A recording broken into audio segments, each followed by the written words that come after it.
Hello everyone, welcome back to my channel. चलिए शुरू करते हैं आज का पार्ट। लास्ट पार्ट में हमने देखा था कि लंजा एंड विंग जिंगझे में थे।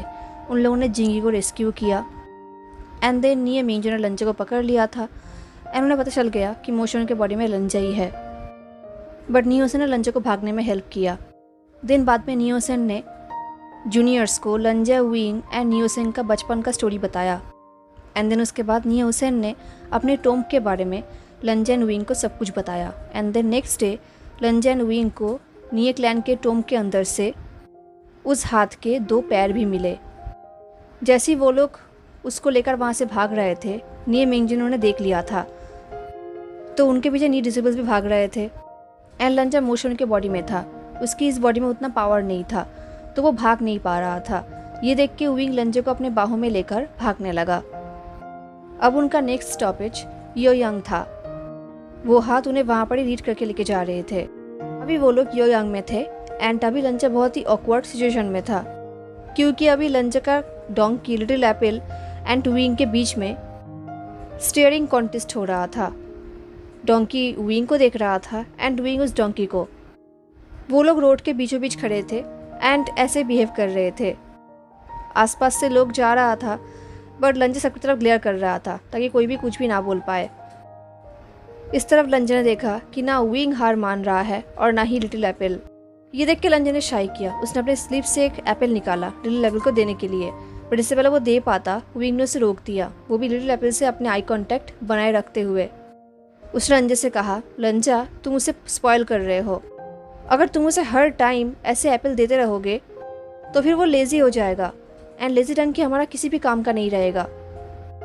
उस डंकी को देखकर लग रहा था कि वो विंग की बात को समझ रही है, तो लिटिल एप्पल ने विंग के चेस्ट में थोड़ा सा पुश किया एंड वो लंजा के पास चली गई।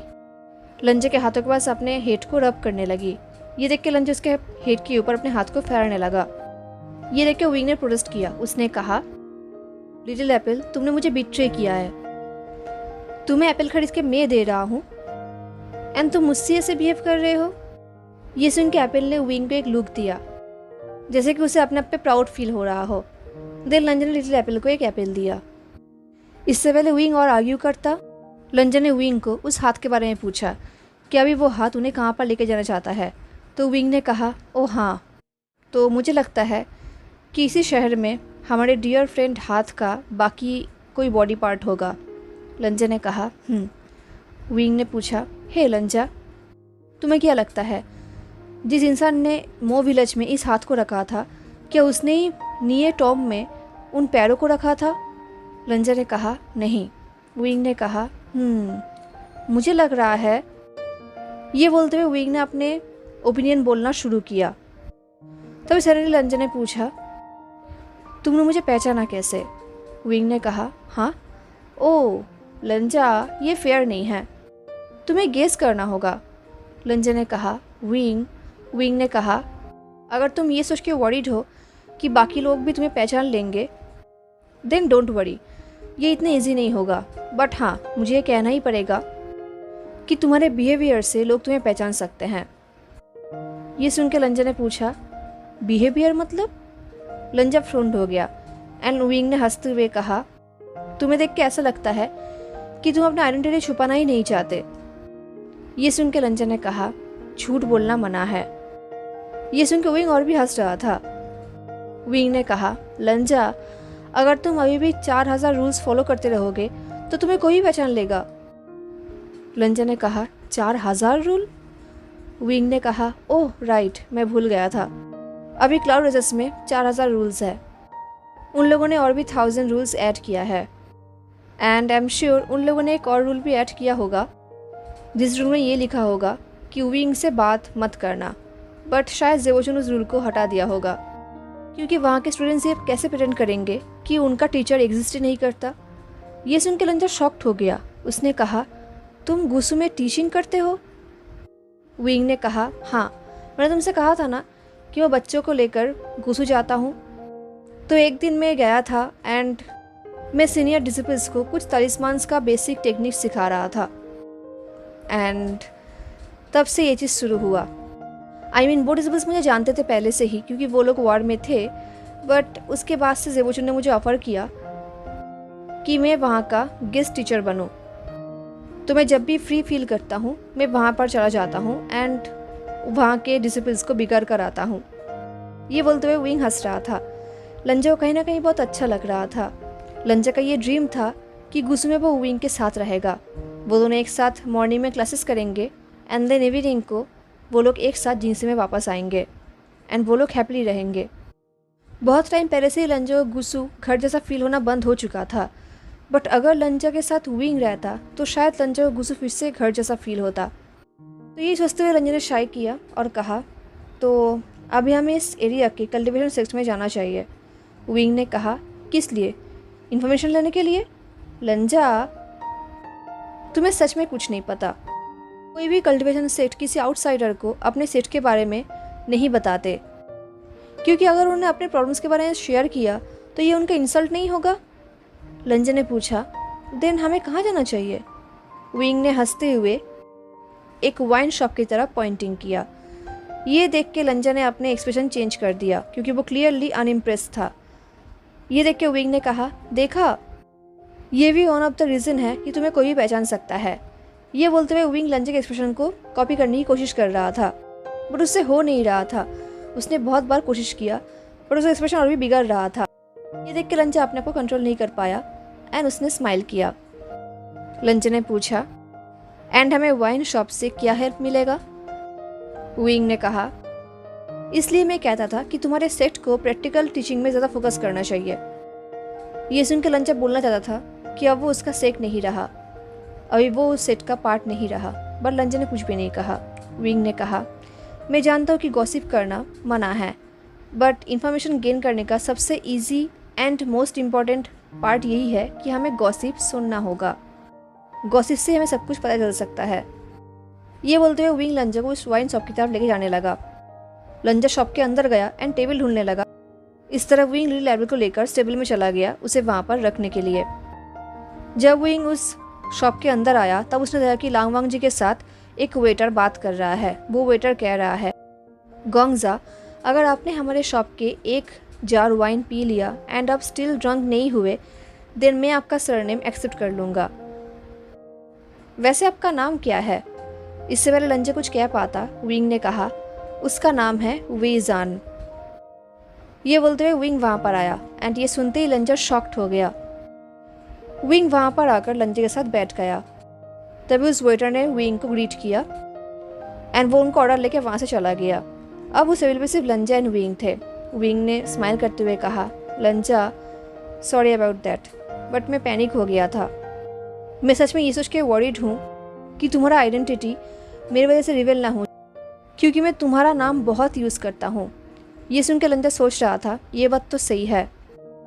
अगर ये सिचुएशन रिवर्स्ड होता, अगर लंजा की जगह विंग एंड विंग की जगह लंजा होता, तो शायद ये प्रॉब्लम नहीं होता, क्योंकि लंजा बात बहुत कम करता है, तो लंजा के लिए विंग का नाम लेना उतना ज़रूरी नहीं होता। बट विंग का एक स्पेशल टैलेंट है कि वो हर एक सेंटेंस में कम से कम 8 बार तो लंजा का नाम लेता ही है। लंजा यही सोच रहा था। विंग ने कहा, मैं तुम्हें वांगजी भी नहीं बुला सकता, ये तो लंजान से भी ज़्यादा खतरनाक है। ये सुन के लंजा सोच रहा था कि सब लोग उसे वांगजी कह कर ही बुलाते हैं, इनफैक्ट उसके भाई भी। लंजा के लिए वांगजी एक हैबिट की तरह है, बट स्टिल विंग के मुंह से उसे कर्टसी नाम सुन के लंजा को बिल्कुल भी अच्छा नहीं लग रहा था। थैंक गॉड कि विंग उसे वांगजी कह के नहीं बुला रहा। तभी विंग ने कहा, देन अर्गग्गा। ये सुन के लंजा के ईयर्स रेड हो गए। ताकि विंग का नज़र लंजा के ईयर पे ना जाए तो लंजा विंग की तरफ ग्लेयर करने लगा, बट ऑफ कोर्स विंग ज़ोर ज़ोर से हंसने लगा। उसने कहा, but no wait Lanza, technically मैं तुमसे 13 साल सीनियर हूँ। ये सुन के लंजा बहुत ही इरिटेट हो गया, तो वो ग्लेयर करने लगा एंड विंग ज़ोर ज़ोर से हंसने लगा। उसने कहा, है ना गुजाइजाई, मैं सही कह रहा हूँ ना? ये सुन के लंजा ने कहा, विंग। विंग ने हंसते हुए कहा, हे, रेस्पेक्ट से बात करो, मुझे गग्गा बुलाओ। नहीं वेट, तुम लोग गुस्से में गग्गा को क्या बुलाते हो? डाडा, राइट? मैंने सही कहा ना? दिन तुम मुझे डाडा बुलाओ। ये बोलकर विंग ने विंग किया एंड लंजा ने बहुत कोशिश किया ब्लश ना करने का, तो वो ग्लेयर करने लगा। लंजा ने पॉइंटेडली कहा, विंग। इससे पहले विंग लंजा को और भी एम्बेरस करता, वहाँ पर वेटर आ गया उनका ऑर्डर लेके। उस वेटर ने कहा, वे गोंगजा, आपको हमारा स्पेशल वाइन ट्राई करना चाहिए। लंजा को कुछ सेकंड लगा ये रियलाइज़ करते हुए कि वो वेटर विंग को नहीं लंजा को बोल रहा है। इस तरफ विंग जो हंस रहा था। एनीवेज उसने अपने हंसी को कंट्रोल किया और उसने वेटर से कहा, उसे जाने दो, वो ड्रिंक नहीं करता। तुम मुझे ये बताओ कि इस एरिया में कुछ स्ट्रेंज हो रहा है, कुछ स्ट्रेंज इंसिडेंट हुआ है। तभी लंजा ने देखा कि वो वेटर बहुत ही इंटरेस्टिंगली विंग के साथ बात कर रहा है। वो कुछ ज़्यादा इंटरेस्टेड था लंजा के हिसाब से। लंजा ने देखा कि कैसे वो वेटर बात करते हुए विंग की तरफ लीन्ड हो रहा था, टची हो रहा था, जैसे कि वो दोनों बहुत पुराने दोस्त हो। ये देख के लंजा वेटर की तरफ ग्लेयर करने लगा। लंजा सोच रहा था कि इन्फॉर्मेशन देने के लिए या फिर लेने के लिए इतना क्लोज होने की ज़रूरत नहीं पड़ता। एनीवेज उस वेटर ने कहा, आपने कहा स्ट्रेंज थिंग्स। वेल, कुछ साल पहले चांग क्लैन के साथ जो मर्डर होने का स्ट्रेंज थिंग हुआ था, उससे ज़्यादा स्ट्रेंज थिंग तो और कुछ हो ही नहीं सकता। लंजा ने देखा कि चांग क्लैन का नाम सुनते ही विंग का एक्सप्रेशन चेंज हो गया। वो वेटर ऐसे ही बात कर रहा था, तभी वहाँ के ओनर वहाँ पर आ गया एंड उस वेटर को डांटने लगा टाइम वेस्ट करने के लिए। तो विंग ने और भी कुछ वाइन का जार्स ऑर्डर किया एंड बहुत सारा मनी टेबल पे रखा एंड पैसे देखते ही वो ओनर चुप हो गया। इनफैक्ट वो खुद इंटरेस्टेड हो गए बात करने के लिए। तभी विंग ने वेटर से कहा, एंड हाँ, मेरे दोस्त के लिए चाय भी लेकर आना।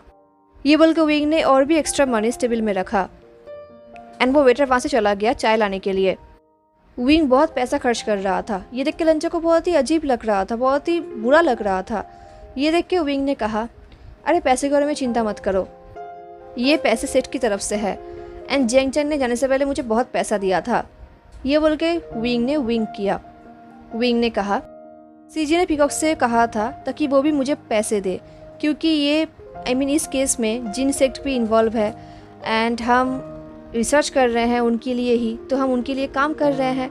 बट जियांग चंग ये नहीं चाहता था, तो इससे पहले पीकॉक मुझे और पैसे दे। जियांग चंग ने मुझे और पैसे दे दिया ताकि मुझे जिन जिशोंग के पैसे का ज़रूरत ना पड़े। ये बोलते हुए विंग ज़ोर ज़ोर से हंस रहा था एंड वो मनी बैग के साथ प्ले कर रहा था। तो विंग ने कहा, तो मेरे पर्सनल सेविंग्स के अलावा भी हमारे पास इनफ मनी है कि हम इस पूरे टाउन को बाय कर सकते हैं। तभी लंजा को रियलाइज़ हुआ कि विंग के हाथ में अभी जो मनी पाउच है वो उस मनी पाउच से बहुत डिफरेंट है जो मनी पाउच विंग लंजा के लिए चीज़ें खरीदने के लिए यूज़ कर रहा था। जिस मनी पाउच से विंग ने लंजा के लिए कपड़े एंड मेकअप खरीदा था। लंजा सोच रहा था, क्या विंग लंजा के लिए अपने खुद के पर्सनल सेविंग्स यूज़ कर रहा था? ऑफ कोर्स ऐसा ही करेगा, वो थोड़ी क्लैन के पैसे लंजा के ऊपर खर्च कर सकता है। कुछ टाइम बाद लंजा ने पूछा, क्या तुम जानते हो कि वो वेटर किस बारे में बात कर रहा था? विंग ने कहा, हाँ, चांग क्लैन। वो इस एरिया का कल्टीवेशन सेक्ट था। मुझे थोड़ा बहुत पता है कि उनके साथ क्या हुआ था। मेरा मतलब इस इन्वेस्टिगेशन में जो लोग इन्वॉल्व थे उनमें से एक को मैं जानता था। मैं इसके बारे में यहाँ के लोगों से जानना चाहता था, तो इसलिए मैं पूछ रहा था।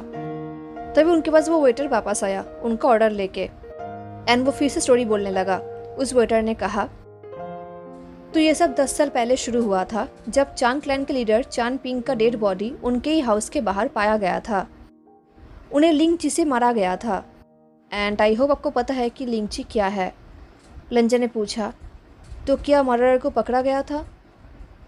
वेटर ने कहा, मुझे किलर के बारे में उतना पता नहीं, बट हाँ, ये बात सच है कि चांग क्लैन के ऊपर बहुत सारे पावरफुल लोगों का गुस्सा था। दिन कुछ साल पहले चांग क्लैन के बाकी लोग अपने ही घर में बहुत ही डरे हुए रहते थे। सब लोग कहते हैं कि उन्हें डेथ का डर था। ये बोलते हुए उस वेटर ने चांग क्लैन का पूरा स्टोरी बताया। उसने ये भी कहा कि अभी चांग मैनर बिल्कुल एम्प्टी है, वहाँ पर कोई भी नहीं जाता।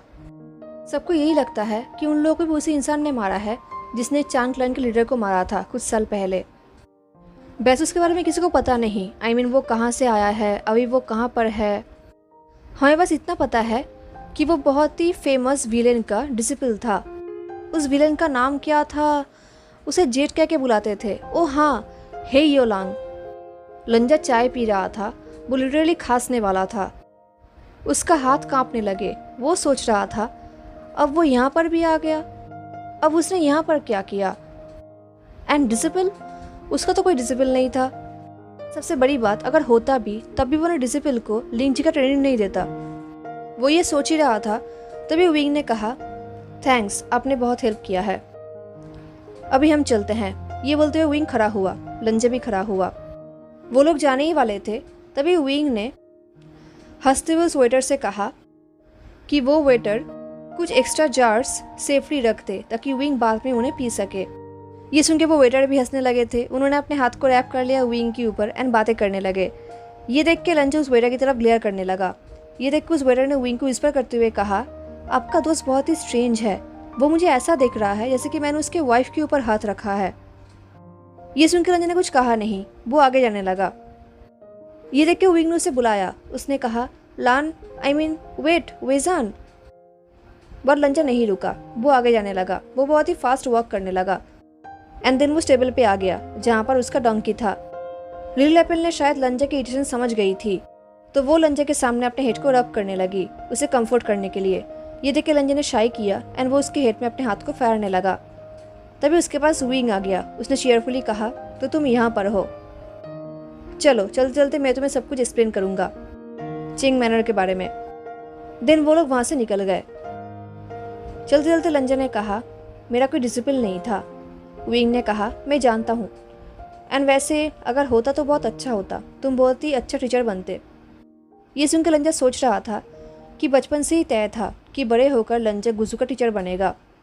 बट ऑफकोर्स सब कुछ चेंज हो गया एंड कोई भी पेरेंट्स ये नहीं चाहेगा कि उनका बेटा या फिर बेटी डेमोनिक कल्टिवेशन सीखे। तो लंजा के लिए टीचिंग का ऑप्शन ही चला गया था। एनीवेज लंजा ने पूछा, वो मर्डरर्स, तुम क्या जानते हो उनके बारे में? विंग ने कहा, ओ हाँ, जैसे कि उस वेटर ने कहा है कि चेंग पिंग को लिंची के थ्रू मारा गया था। ये बात सबको पता है, पर सबको ये नहीं पता कि उनको मारने के बाद भी वो किलर वापस आया था एंड सबको थ्रेट देकर गया था कि वो सबको मार देगा। उसने ये थ्रेट मैनर के वॉल में ब्लड से लिखा था। विंग ने लंजा से कहा कि कैसे डिस्कशन में चेंग क्लैन ने सबसे हेल्प मांगा था एंड उसी वक्त कल्टिवेशन वर्ल्ड में बाओसन सनरेन का डिसिपल द मोस्ट टैलेंटेड सियाओ सिंचन भी यहाँ पड़ी था। विंग ने कहा, सब लोग उन्हें अपने क्लैन में चाहते थे। इनफैक्ट अंकल जियांग ने भी उनको हमारे क्लैन पे एक बहुत ही बड़ा पोजीशन ऑफर भी कर चुके थे। बट मेरा लिटिल अंकल, उन्होंने उस ऑफर को रिफ्यूज़ कर दिया क्योंकि वो किसी भी ग्रेड 6 के साथ अपना रिलेशन नहीं करना चाहते थे। वो अपने दोस्त सोंगलांग के साथ अपना खुद का सेक्ट बनाना चाहते थे। लंजा जितना सियाओ सिंचन के बारे में सुन रहा था उसे उतना ही अच्छा लग रहा था। वो बहुत ही इम्प्रेस्ड हो रहा था एंड कहीं ना कहीं लंजा को डर लग रहा था कि पता नहीं अब उनके साथ क्या हुआ होगा। विंग ने कहा कि जब सब ने चेंग क्लैन के ऊपर अपना हाल छोड़ दिया था तब सियाओ सिंचन ने ही कहा था कि वो उन्हें हेल्प करेंगे। इनफैक्ट विंग भी उनके साथ काम कर रहा था एंड वो दोनों मिल के उस किलर को ढूंढ रहे थे। विंग ने कहा, एंड तुम्हें पता है कि वो किलर बहुत ही यंग किड था। अभी सिजुई का जो उम्र है उससे भी छोटा था वो। उसका नाम था शुई यांग। हम कभी उसे पकड़ नहीं पाए थे, बट हमारा इन्वेस्टिगेशन हमें कोइज्यू ले गया। हम वहाँ पर ही काम कर रहे थे एंड तभी हमने सुना कि शुई यांग लानलिंग में छुपा हुआ है। तो हम जिन गुआंगशन के पास चले गए उन्हें कन्फ्रंट करने के लिए। लंजा ने पूछा, वो जिन्स के साथ मिला हुआ था? विंग ने कहा, वो वहाँ का गेस्ट डिसिपल था। ये सुनकर लंजा सोच रहा था कि ऐसा हो ही नहीं सकता कि जिन गुआंगशान एक गेस्ट डिसिपल को इतना प्रोटेक्ट करेगा। ज़रूर कुछ ना कुछ तो था उनके बीच में। विंग ने कहा, एंड यहाँ पर ही तुम्हारा कनेक्शन आता है। ये सुनकर लंजा फ्रॉन्ड हो गया। विंग ने कहा, तुम जानते हो ना कि जिन सेक्ट ने तुम्हारे रे योंग को रिवील करने की कोशिश कर रहे थे। लंजा ने नोट किया, उसे यह बात पता है, याली ने उसे बताया है। याली ने यह भी कहा है कि वो लोग समवॉट सक्सेसफुल हो भी गए थे। लंजा को याद है कि रेन योंग को ख़त्म करते वक्त उसका डेथ हो गया था। उसने गुजिंग को ख़त्म तो कर दिया था, बट लंजा गुजिंग के स्ट्रिंग्स को ख़त्म नहीं कर पाया था। उसके पहले ही उसका डेथ हो गया था एंड गुजिंग का स्ट्रिंग्स ही डेमोनिक कल्टिवेशन का मेन वेपन था। उसके अंदर भी बहुत एनर्जी था, बट बॉडी के अलावा स्ट्रिंग्स कुछ भी नहीं कर सकता, स्ट्रिंग्स यूजलेस है। विंग ने कहा शुई यांग बहुत ही क्लेवर एंड रिसोर्सफुल था।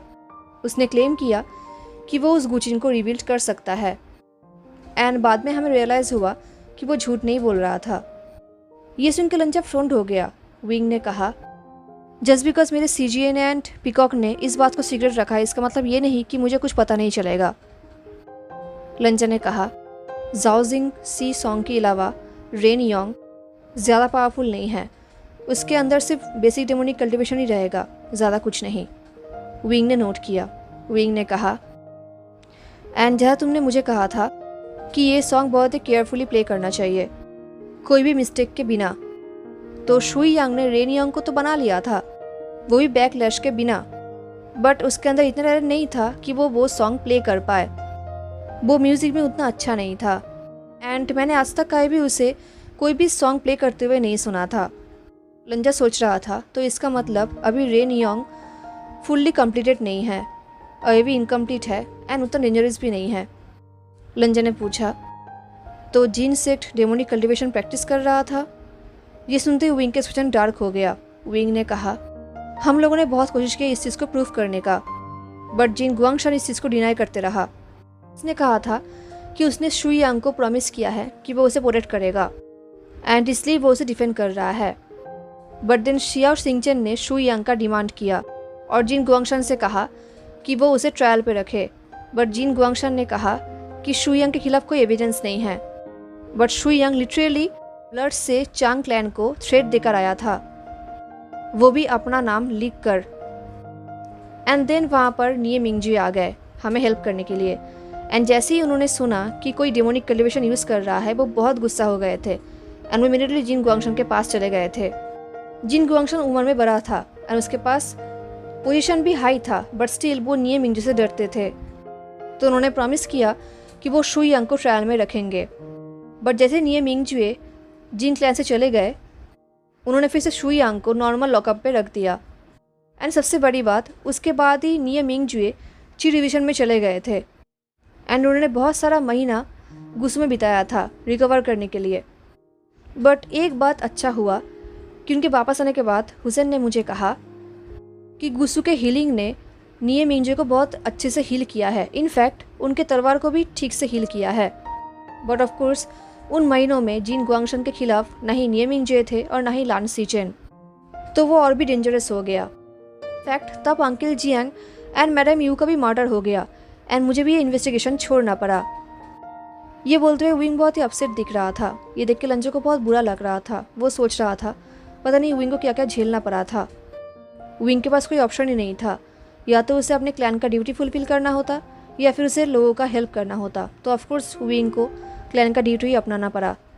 विंग ने कहा देन कुछ टाइम बाद सब लोगों ने कहा कि शुई यांग को पब्लिकली एग्जीक्यूट करा गया क्योंकि उसने लिंगची यूज़ किया था।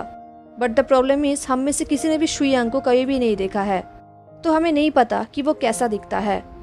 ये बोलते हुए विंग अपने हाथों में चेंचिंग को ट्विल कर रहा था। उसके फेस में एक थॉटफुल एक्सप्रेशन था। विंग ने कहा एंड उसके एग्जीक्यूशन के बाद ही सियाओ सिंचिंग के पास एक ब्लड से लिखा हुआ लेटर आया जहाँ पर लिखा हुआ था दाओ जंग, तुम मुझे भूलोगे नहीं है ना, फिर मिलेंगे। बट वहाँ पर कोई नाम नहीं लिखा था, बट शियाओ सिंचन श्योर था कि वो लेटर शुई यांग का ही था। लंजे ने पूछा देन उसके बाद शियाओ सिंचन एंड सॉनलंग के साथ क्या हुआ? विंग ने कहा वो लोग ऐसे ग्रेटर सेक्ट्स के हिपोक्रेसी देख के बहुत डिस्गस्टेड फील कर रहे थे, तो वो दोनों चले गए थे और उसके बाद भी मैं उनसे कई बार मिला था। इनफैक्ट लास्ट टाइम मैंने अपने मामा जी को यहाँ पर ही देखा था। वो लोग ट्रैवल कर रहे थे एंड लोगों को हेल्प कर रहे थे। लंचे ने कहा विंग ने कहा बट कुछ साल पहले वो दोनों ही मिसिंग हो गए एंड बस कुछ ही दिन बाद पूरे चेंग क्लैन का मर्डर हो गया, वो भी डेमोनिक कल्टिवेशन यूज़ करके।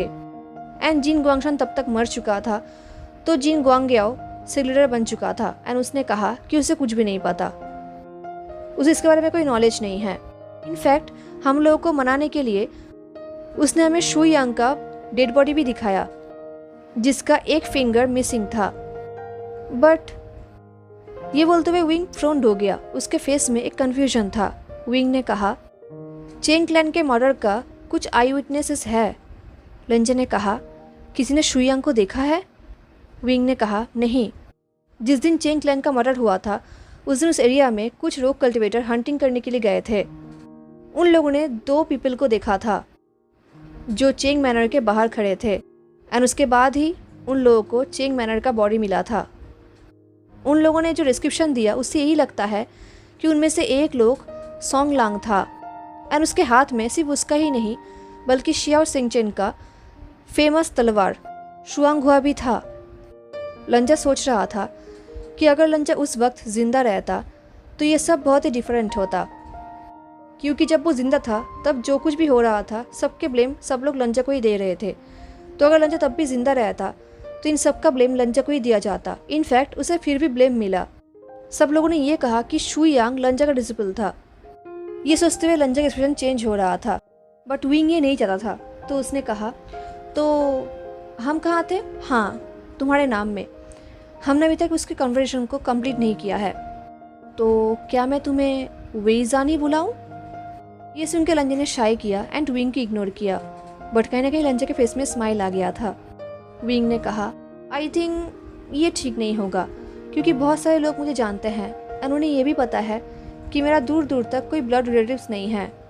देन ये बोलकर विंग सोचने लगा। देन विंग ने एक बिग स्माइल किया और कहा, लंजा तुम्हें रैबिट्स पसंद है ना? क्यों ना मैं तुम्हें टूजी बुलाऊं? ये सुन के लंजा ने कहा, रिडिक्यूलस। ये सुन के विंग जोर जोर से हंसने लगा। एंड देन उसके बाद विंग लंजा को कोई ना कोई नाम सजेस्ट किए जा रहा था जो कि एक्चुअली रिडिक्यूलस था, बट लंजा विंग को इग्नोर करते हुए आगे जाने लगा। अभी वो लोग जो स्ट्रीट से गुजर रहे थे वो स्ट्रीट बिल्कुल एम्प्टी था। वहाँ पर कोई भी नहीं था सिवाय लंजा एंड विंग के, क्योंकि वो लोग उसी हॉन्टेड मैनर की तरफ जा रहे थे। एंड विंग कंटिन्यू कोई ना कोई नाम बोले जा रहा था, जैसे कि Little Jade, Pretty Boy, Fuddy Duddy, Little Cloud. And जैसे ही विंग ने लिटिल क्लाउड बोला, लंजा बिल्कुल फ्रोज हो गया। उसका ब्रीथिंग रुक गया, उसका हार्ट बीट बहुत फास्ट हो गया। उसे ऐसा लग रहा था कि उसका हार्ट जैसे बॉडी के बाहर आ गया है। सडनली पूरा वर्ल्ड उसके आंखों के सामने घूमने लगा। उसे ऐसा लग रहा था कि उसके आइज़ के सामने कोई ब्लैक स्पॉट्स डांस कर रहा है। उसे कुछ दिखाई नहीं दे रहा था, सब कुछ घूम रहा था। उसे समझ नहीं आ रहा था कि वो कहाँ पर है एंड वो अभी टाइम क्या है, वो यहाँ पर क्या कर रहा है। उसे ऐसा लग रहा था कि वेनशु का टेरिबल वॉइस लंजा के कानों में विस्पर कर रहा है। तभी लंजा को याद आया कि मरते वक्त वेनशु ने लंजा को क्या कहा था। वेनशु ने कहा था, लिटिल क्लाउड, मैं तो हेल में जाऊंगा ही, बट तुम ऑलरेडी हेल में हो। तुम तो मुझे मार डालोगे, बट तुम्हें मुझसे कहीं भी छुटकारा नहीं मिलेगा। एंड ऐसा ही हुआ था, अभी भी ऐसा ही हो रहा है। वेनशु जैसे हर जगह है, लंजा को उसे छुटकारा नहीं मिल रहा है। लंजा को ब्रीथिंग लेने में बहुत प्रॉब्लम हो रहा था, वो ब्रेथ नहीं ले पा रहा था, वो बिल्कुल फ्रोज हो चुका था, वो मूव भी नहीं कर पा रहा था। उसे समझ नहीं आ रहा था कि एक्चुअली हो क्या रहा है। उसका हार्ट बीट इतना फास्ट हो गया था कि उसके चेस्ट में दर्द होने लगा। उसे बहुत ही नम फील होने लगा। उसे कुछ समझ नहीं आ रहा था, उसे कुछ सुनाई नहीं दे रहा था। तभी कोई कह रहा था, सांस लो लंजा, क्या तुम मुझे सुन सकते हो? Please Lanza, breathe. अब धीरे धीरे लंजा अपने होश में वापस आ रहा था। उसे विंग का वॉइस सुनाई दे रहा था। लंजा को फील हो रहा था कि ये वॉइस बुरा नहीं है, ये वॉइस स्ट्रेंथ का है, प्रोटेक्शन का है। अभी लंजा सेफ है। एंड तभी विंग ने कहा, सांस लो लंजा। एंड लंजा ने वही किया। उसने विंग के बातों को ओबे किया एंड उसने एक डीप ब्रेथ लिया एंड अपने आप को शांत करने की कोशिश किया। फाइनली अब लंजा फ्रीली ब्रीथ कर पा रहा था। फाइनली लंजा अपने सेंस में वापस आया। उसे रियलाइज़ हुआ कि वो कहाँ पर है। तभी लंजा ने देखा कि वो एक्चुअली ग्राउंड में है। उसका लोअर बॉडी ग्राउंड पे है एंड उसका अपर बॉडी विंग के बाहों में। विंग ने कंसर्न होकर कहा, लंजा तुम ठीक तो हो ना? कुछ टाइम बाद लंजा ने रिप्लाई किया, विंग ने लंजा को खड़े होने में हेल्प किया। हालांकि लंजा ने मना किया था, उसने कहा था कि वो खुद खड़ा हो सकता है, बट विंग ने नहीं माना। विंग ने कहा, लंजा तुमने मुझे डरा दिया था, क्या हुआ था? लंजा को समझ नहीं आ रहा था कि वो क्या कहेगा। उसे पता है कि अगर उसने झूठ बोला तो विंग सस्पिशियस फील करेगा, वो समझ जाएगा। बट लंजा ये नहीं चाहता कि विंग को ये पता चल जाए कि लंजा के पास भी एक मिशन है जो उसे सॉल्व करना है, क्योंकि लंजा विंग को और प्रेशर नहीं देना चाहता था। तो लंजा ने कहा, यहाँ का रिसेंटमेंट बहुत ही हाई है जो मैंने एक्सपेक्ट नहीं किया था। लंजा झूठ नहीं बोल रहा था, सच में यहाँ का रिसेंटमेंट बहुत ही हाई है। ये सुन के विंग ने कहा, देन आई थिंक मुझे अकेला ही मैनर में जाना चाहिए चेक करने के लिए। ये सुन के लंजा ने कहा, बिल्कुल नहीं, इसी कोई ज़रूरत नहीं है, मैं बस थोड़ा सा शॉक्ड हो गया था, मैं ठीक हूँ। बट विंग फ्रोन्ड हो चुका था, जैसे कि उसे बिलीव नहीं हो रहा। लंजा सोच रहा था कि वो जिनको भी जानता है उनमें से सिर्फ विंग ही है जिसने डेमोनिक कल्टिवेशन के साइड इफेक्ट्स के बारे में स्टडी किया था। तो लंजा के लिए ये सब विंग के साथ शेयर करना सेफ है, क्योंकि लंजा के अलावा विंग को भी इसके बारे में नॉलेज है। But in the and wing ने कहीं भी खुद से डेमोनिक कल्टिवेशन यूज़ नहीं किया है, तो उसे लंजा के बात को मानना ही होगा, क्योंकि विंग ने कभी प्रैक्टिकली डेमोनिक कल्टिवेशन यूज़ नहीं किया था। दिन लंजा आगे बढ़ने ही वाला था, तभी विंग ने लंजा के वेस्ट को टाइटली पकड़ा, अपने हाथों को लंजा के वेस्ट में रैप किया एंड देन उसने लंजा को लिफ्ट किया एंड जेंटली लिटिल लेवल के ऊपर बिठा दिया। ये देख के लंजा शॉक्ड हो गया। विंग ने स्माइल करते हुए कहा, क्यों ना तुम थोड़ा सा रेस्ट कर लो। ये बोल के विंग ने स्माइल किया एंड देन वो आगे बढ़ने लगा, बट वो रुक गया। उसे रियलाइज़ हुआ कि उसने डंकी का रेन तो पकड़ा ही नहीं, तो वो वापस आया, उसने रेन को पकड़ा एंड देन वो फिर से चलने लगा। वैसे लिटिल एप्पल बहुत ही क्लेवर डंकी है, उसे किसी के लीडिंग की ज़रूरत नहीं है, बट स्टिल जब विंग ऐसा कर रहा है लंजा ने उसे रोका नहीं। चलते चलते विंग ने विस्पर करते हुए कहा, पता नहीं वो लिटिल वन क्या कर रहा होगा। ये सुनकर लंजा ने पूछा, क्या? विंग ने हेजिटेट फील किया और अपने हेड को शेक करते हुए कहा, कुछ नहीं, मैं बस ऐसे ही लाउडली सोच रहा था। ये सुनकर लंजा सोच रहा था, लंजा का भी एक लिटिल वन था बहुत साल पहले, आई-1, जो अपने टाइनी हाथों से लंजा के फिंगर्स को रैप किया करता था। कुरियल माउंट्स में सेटल होने के कुछ महीने बाद आई-1 बहुत ही बीमार हो गया था। तब लंजा बहुत ही टेंस्ड हो गया था, बट वेंजिन एंड वेनिंग ने उसे एश्योर किया था कि आई-1 ठीक हो जाएगा। वैसे भी ये जगह बच्चों के लिए ठीक नहीं है, तो इसलिए वो बीमार हो गया है, पर वो जल्दी ठीक हो जाएगा। बट स्टिल लंजा बहुत ही टेंस था एंड आई-1 बहुत ही बीमार हो चुका था। वो 2 दिन से बेहोश था। दिन 2 दिन बाद एक दिन मिडनाइट को आई-1 का होश आया था एंड वो बाबा कहते हुए रो रहा था। ये देख के सबको बुरा लग रहा था। सब लोगों को समझ नहीं आ रहा था कि वो लोग आई-1 को कैसे कहे कि आई-1 का पेरेंट्स अभी जिंदा नहीं है, उनका डेथ हो चुका था। रोने की आवाज़ सुनते ही लंजा अपने हट से बाहर आया एंड आई-1 के पास आया। एंड जैसे आई-1 ने लंजा को देखा, वो लंजा को बाबा कह के बुलाने लगा एंड उसके पास दौड़ के आ गया एंड उसको हक करके रोने लगा। एंड उस दिन रात को लंजा आई-1 के साथ ही था। वो उसके लिए गाना गा रहा था एंड आई-1 सो रहा था। एंड देन नेक्स्ट डे आई-1 का बुखार चला गया था। जब ये बात लंजा ने विंग को बताया था तो विंग हंसने लगा था। विंग ने कहा था, लंजा वो सच में तुम्हारा बेटा है। आई मीन देखो तुम दोनों का नाक बिल्कुल सेम है, ऐसा लगता है जैसे कि तुमने उसे जन्म दिया है। ये सुन के लंजा ने वेंजिंग को ऑर्डर दिया था, प्रैक्टिकली बेक किया था कि ताकि वेंजिंग विंग को लेकर बुरियल माउंट्स के बाहर फेंक कर आए, उसका प्यार जाए बाहर में। बट ऑफकोर्स वेंजिंग लंजा के बात को नहीं माना। इनफैक्ट वो खुद हंसने लगी। लंजा सोच रहा था, अगर आई-1 जिंदा होता तो अब तक वो टीनेजर बन चुका होता। एंड लंजा जानता है कि अगर वो ज़िंदा होता तो आज वो बहुत ही टैलेंटेड कल्टिवेटर एंड एक बहुत ही काइंड मैन होता। बट ऑफकोर्स इस वर्ल्ड के हेट्रेट ने उस चाय से उसकी ज़िंदगी छीन लिया है। अब लंजा का उसकी मेमोरी के अलावा और कुछ भी नहीं है। इससे पहले लंजा को अभी बुरा मेमोरीज आते, विंग ने कहा, आई थिंक यही चैंग मैनर होगा, सिमेट्री इसके ही बाद में है। अभी वो लोग एक मैनर के सामने खड़े थे। ये सुन के लंजा ने हूँ कहा। देन लंजा नीचे उतरा और उसने एप्पल के हेड पे पैटिंग किया ताकि एप्पल कोई आवाज़ ना करे, शांत रहे। एंड वो एप्पल समझ भी गया। तभी विंग ने लंजा की तरफ देखा एंड एक सॉफ्ट स्माइल के साथ कहा, बाय द वे मैं जानता हूँ कि मैं तुम्हें अब से क्या बुलाने वाला हूँ। लंजा ने कहा, क्या बुलाओगे? विंग ने कहा, आज़ान। ये सुनते ही लंजा का फेस हॉट हो गया। उसने बहुत कोशिश किया अपना एक्सप्रेशन सेम रखने का। लंजा को याद है कि लास्ट टाइम उसे इस नाम से उसके माँ ने बुलाया था, वो भी जब वो 6 साल का था। सिर्फ उसके माँ ही उसे इस नाम से बुलाया करती थी। एंड अब वही नाम विंग के मुंह से बहुत ही अच्छा सुनाई दे रहा था, बहुत ही स्वीट लग रहा था। इससे पहले लंजा और कुछ सोच पाता, उन्हें एक आवाज़ सुनाई दिया। हेलो एवरीवन, तो कैसा लगा आपको आज का पार्ट ज़रूर बताना। मिलते हैं नेक्स्ट पार्ट में, तब तक के लिए tata take care, stay safe, bye.